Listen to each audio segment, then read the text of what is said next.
السلام علیکم ورحمۃ الله وبرکاتہ. قدرمن गिलामान वजीर दुनिया ना लोड वो द शायरी वे तो से ढेरे हल्के आर विदली अक्सर हल्क आगा द से वी च दई पाकिस्तान मुखालिफ हो,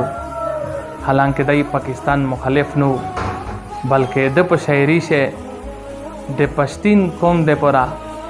अमन सकून और रोली ادغه یو پیغام او دغه یو درد او یو کړنو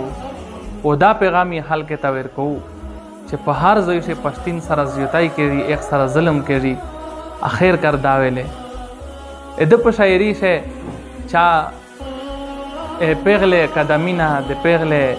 سر لالینا او ورشنده او تور سترګه دا چا نه دی یار ودلی، بلکې د په شاعری سے همیشه یو درد یو غم او د خپل قوم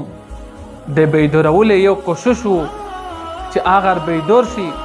او هغه د دغه تکلیف نه او دغه ظلم نه دغه بربریت نه وځي چې د په هر ځای کې د پښتون سره ظلم کوي. افسوس چې ډېر پارمون په دنیا نه لوړ حکومت ته بچی بچی ته یو پیغام ورکړ چې آینده د پر حکیم نسل روان ده هغه د دغه شاعری نه یو سبق وخلی